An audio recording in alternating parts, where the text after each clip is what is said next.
Hello, welcome to Chapter 5. I know I've been a long time since I've made the last video.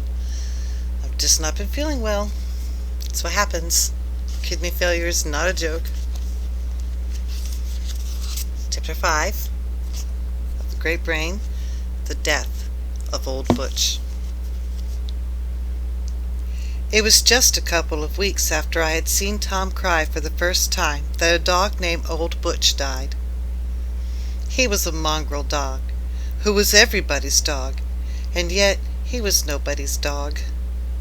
I know that sounds funny, but it is true. He had big ears like a hound dog, a squat body like a bulldog, and good Lord knows how many other breeds were in his ancestry. He was mostly black and brown with white spots. Nobody knew where Old Butch came from. Mr. Harmon, who ran the ZCMI store, believed the dog was left behind accidentally by some people who were passing through town. Maybe he was right, because Old Butch made his home in a packing case behind the store, and sometimes he'd sit for hours in front of the store as if waiting for people to come back for him. Some of those people must have been kids, because Old Butch really loved kids. He was like a godsend to every kid in town whose parents wouldn't let them own a dog. He'd play with them, let them pretend he was their dog whenever they wanted. And there were times when a boy really needs a dog. I know when I was getting the silent treatment, there were many times that I went down behind the barn to cry, and my dog Brownie was always there to comfort me. He'd lick the tears from my face and let me hug him while he comforted me. And I knew a lot of kids in town who didn't have a dog, who would head straight for Old Butch after getting a whipping. Old Butch would lick their faces and comfort them. Grown-ups liked Old Butch, too. They would stop and pat him on the head whenever they met him. But he just wouldn't let anybody really own him. He made his rounds every day. He'd stop in front of the dessert meat market first. He didn't beg. He just sat on the wooden sidewalk until Mr. Thompson came out and gave him a bone or some scraps. And he would go behind the Palace Cafe and sit until Mr. Coca-Venice brought him some scraps. And the kids who didn't own a dog would sneak food out of their homes for Old Butch. He was probably the best-fed dog in town. Plenty of kids tried to make him their dog and took him home with them. Some even built a doghouse for him. But he would only stay for a day or so and then go back to his packing case home. Tom and I had just finished doing our morning chores the day Roger Gillis came running into our backyard. He was a kid about 6 years old whose parents wouldn't let him own a dog. He was crying. "Old Butch is dead," he cried. "I went to look for him, to play this morning, and I found him dead." "He was getting pretty old for a dog," Tom said, trying to comfort Roger. That was sure true. I could remember Old Butch from the time I was very little. Nobody knew who named him Butch, but then, as he got old, everybody started calling him Old Butch. "Maybe he isn't really dead," Tom said. "Maybe he's just sick." "He looks dead," Roger said. "Well, stop crying until we make sure," Tom said. My brother went up to our bedroom and got a small pocket mirror from his strongbox. The three of us ran all the way to the rear of the ZCMI store. Old Butch lay on a blanket some kid had put in the crate a long time ago. His eyes were open, and he looked all stiff. Tom knelt and held the mirror in front of Old Butch's nose and mouth. The mirror remained dry and bright. Tom stood up and put the mirror in his pocket. "He's dead, all right," Tom said.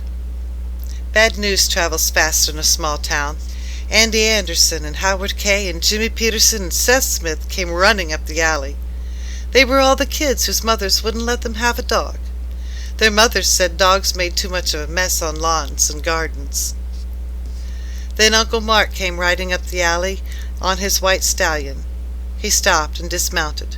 He took his lariat from the saddle and started making a noose on one end. "What are you going to do?" Tom asked. "Mr. Harmon reported finding the dog dead," Uncle Mark said. "It's my duty as marshal to get rid of the body. I'll drag him out of town a mile or so." Tom folded his arms on his chest.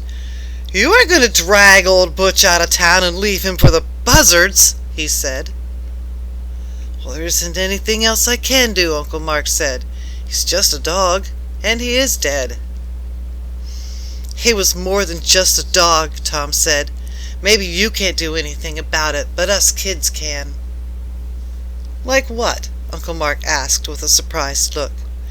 "Like giving old Butch a proper funeral he deserves," Tom said. "And all the kids in town loved old Butch, and we aren't going to let the buzzards have his body." "All right, boys," Uncle Mark said, "but you'll have to bury him today." Tom became all business as soon as Uncle Mark rode away. "J.D., get your wagon," he said. "Seth, you go get Sammy and Danny and Basil and meet us at in our barn. Jimmy, go to the store and tell Mr. Hammond that we're going to take a small wooden box with boards pried up on top to make it a coffin for old Butch." By the time I returned with my wagon, there were a whole bunch of kids there. Old Butch's body, wrapped in the blanket, lay in a smaller wooden box than the crate that had been his home. Tom and I lifted the box onto my wagon. When we arrived at our barn, Seth, Sammy, Danny, and Basil were waiting. "Sammy," Tom said, "you and Danny and Basil get the shovels out of our tool shed, and go dig a grave for old Butch.